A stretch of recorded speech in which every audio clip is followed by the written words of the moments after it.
Welcome to another episode of Profiles in Leadership. I'm your host, Steve Anderson, and thank you to VGM Advantage for sponsoring this series. Today we have a great guest, Salisa Roberts. Salisa is a senior leader at a leading regional bank and is a certified financial planner. Salisa started as a teller at the age of 19. She has worked her way up through the bank branch system. She has been in the banking and financial services for 28 years. Salisa thought that yoga would help her learn to relax and manage her stress. She was surprised how much she applied the principles she learned in the yoga room to the boardroom to her role as a leader. With her two worlds colliding, she thought this was a great idea for a book. The title of her book, Thinking Just Hurts the Team, was published right here, was published in October 2017. The book is about finding happiness and igniting full potential by taking the principles of yoga to the workplace. So, thank you for being here today. Of course, thank you for having me. How does one work their way up in a very traditional, conservative business like banking from a teller to an executive level position? Well, it's really been just hard work. I did start as a teller and took advantage of every opportunity that was ever given to me, and always just did a great job in my early 20s.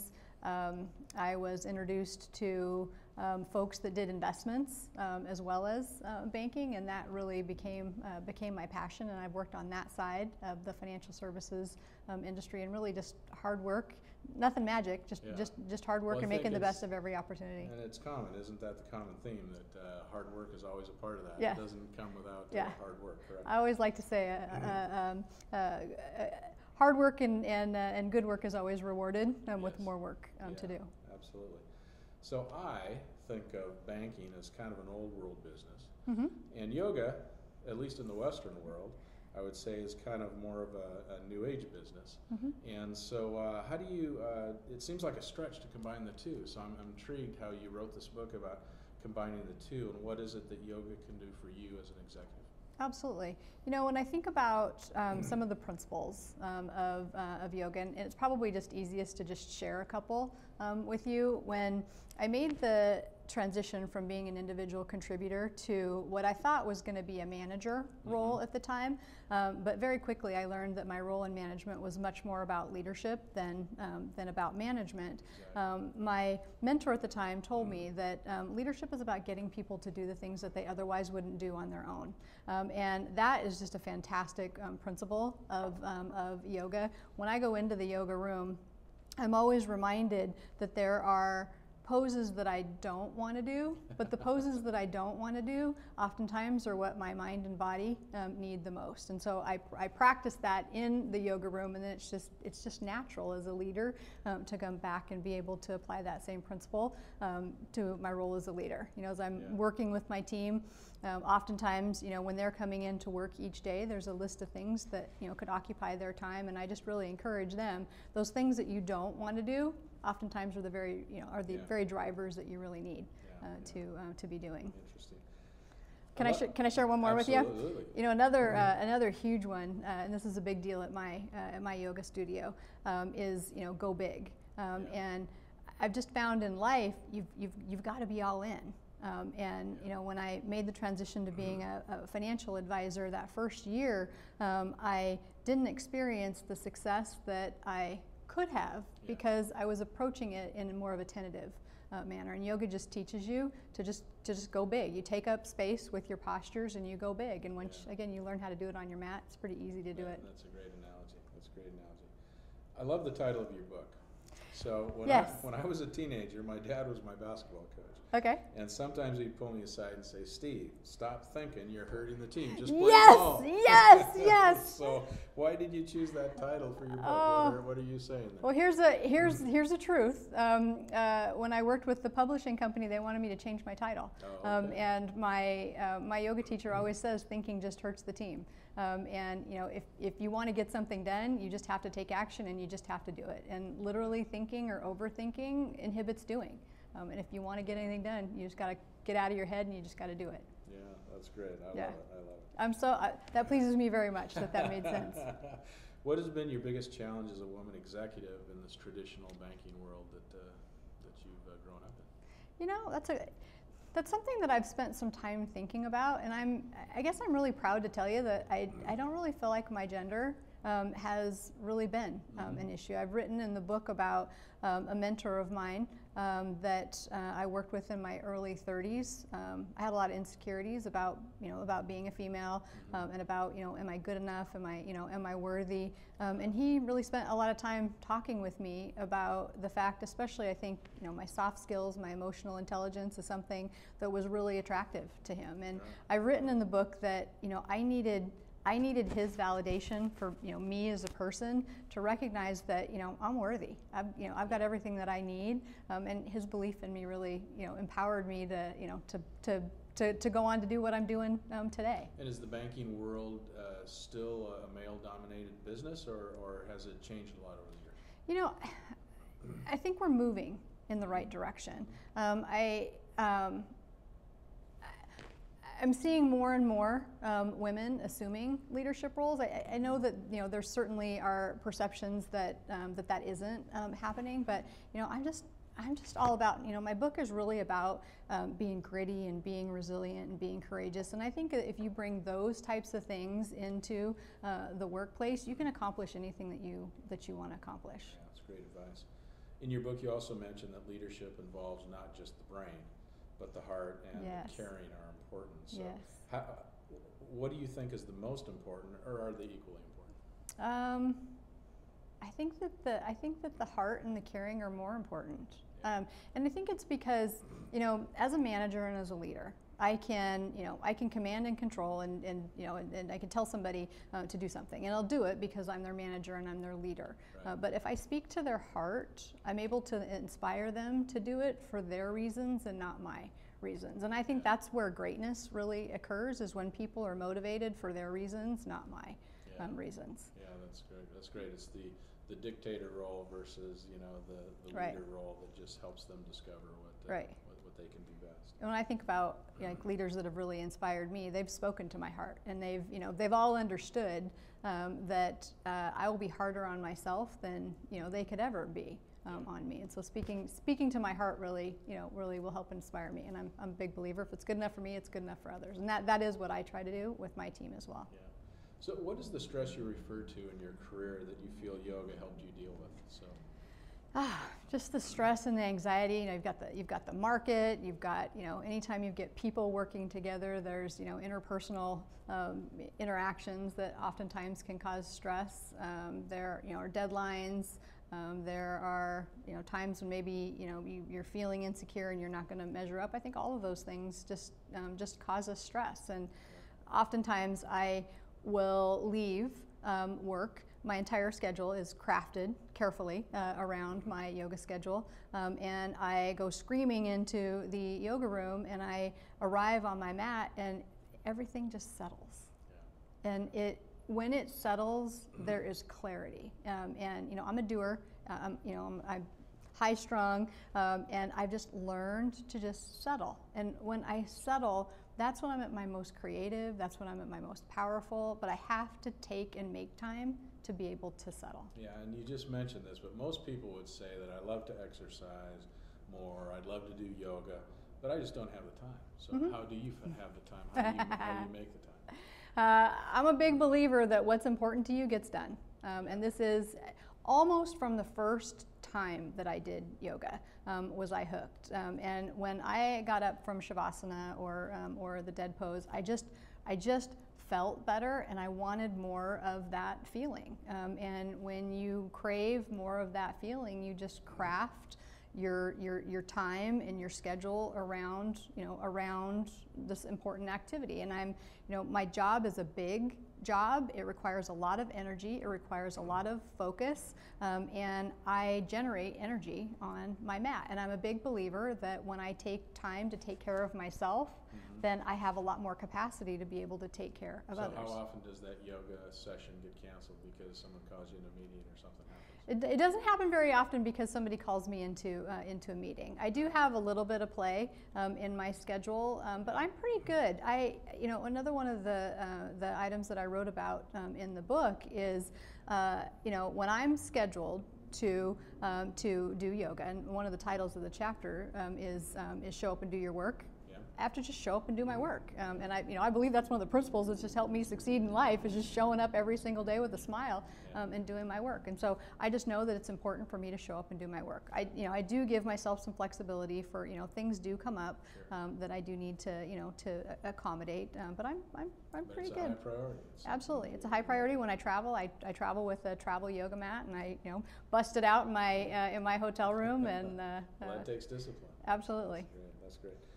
If money were not an issue, describe the perfect vacation you would take to recharge. I enjoyed a lovely week this year with my husband in Hawaii, and I just do that. I just do that every year. It was just fantastic. I got to do yoga on the beach, and I just found that just really fed my soul. Yeah. Now, I asked you earlier about the difference between men and women, and you didn't feel there's a lot of difference, but I wanted to ask this question. What is it that men just don't get when you're in a leadership position as a female leader? Sure. I think there's a difference in how men and women operate. And I think going back to your previous question that you asked, it is, and I don't think that, I think that men definitely can have this capacity, but if more men had this capacity, it really is that caring. That caring and stopping to really connect with the individual, be it male or female, and really get to understand that individual and really what makes them tick. But I don't even think that that's just a male issue. I've worked for and with female leaders that that I would also offer that advice to. Yeah, totally makes sense. You say in your book that a mindful life is a happy life. And I think many people struggle with that term mindful. So help us define, how would you define that so we can understand? Absolutely. To me, mindful is just stopping to be aware of the very, it can be just the simple things in life. Examples like, when I wake up in the morning, just that appreciation of how fantastic it feels to be in bed, all covered up under the covers.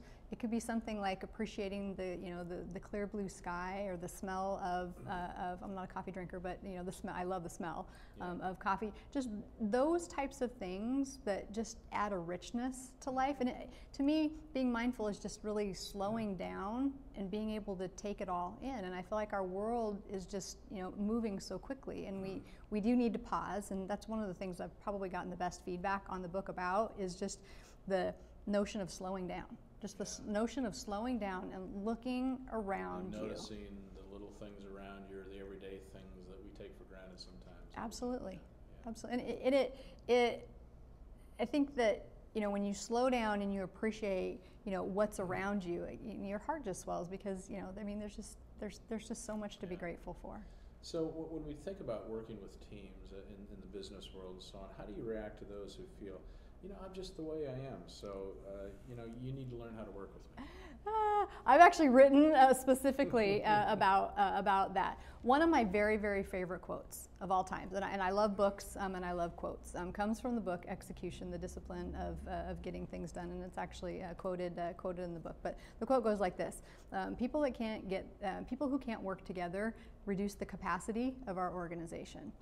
And the advice that I would give somebody like that is if you will soften your edges and you will be willing to do the hard work to allow you to be more flexible, you will come into more power than you are having today. You'll come into your true power. And I have worked with individuals that can't or won't do that, and it is sad to me because they'll never reach their full potential. Yeah, totally makes sense.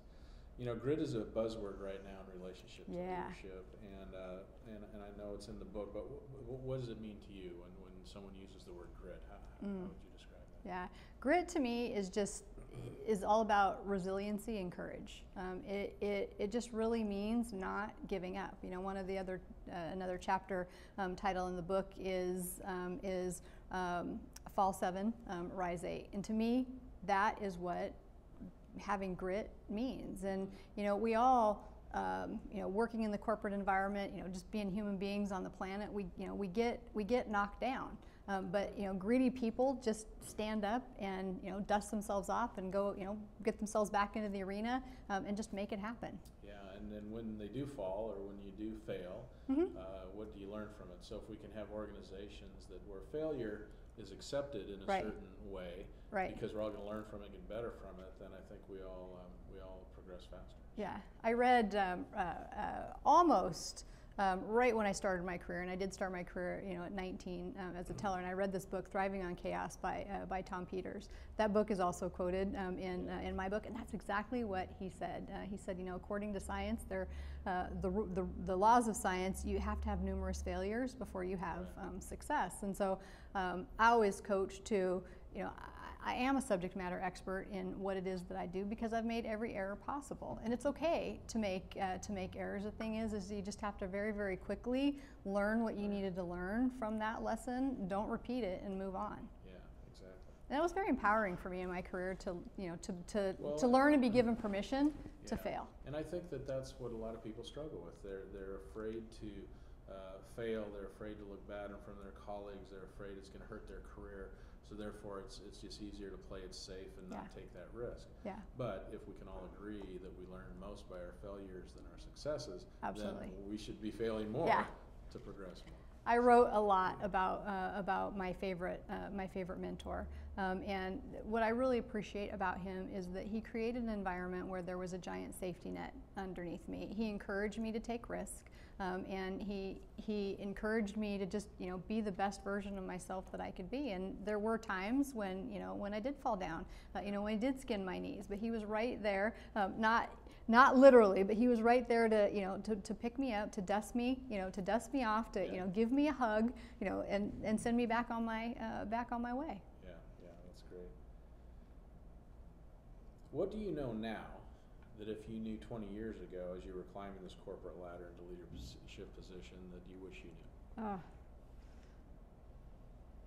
knew? If I could go back and I could tell I'm 47 now, so if I could go back to my 27-year-old self, I would just tell her that she's stronger than she knows. And the things that I worried about and spent wasted energy and time on, they're just silly in the overall scheme. Wasted energy there. Yeah, and that's one of the things I love about getting older is I don't have that insecurity any longer. I don't spend near as much time on those types of things. I'm more thoughtful in how I deploy my energies today. Yeah, that's great. Since you're in the banking world, how do you see the banking in the future? What changes do you think will be made over the next 10 years? Because that's an industry that I think has changed a lot recently, and it seems it's going to change more. So. Yeah, there's a lot of disruptors out there that I think that we all need to be mindful and aware of. I think the best thing, and I think that not the industries, but the companies that will survive, and I think this is really interesting, are really being mindful of the relationships and the experience that they have with their clients. And I think that that in a time and a space when clients are really just they're looking for advice from us, and so I think it's really important that we have really good relationships with them so that they trust us and will know that we've got their best interest at heart in guiding them to make some of the most important financial decisions that they're going to make. I think it's really interesting that I feel like everything comes back to the heart.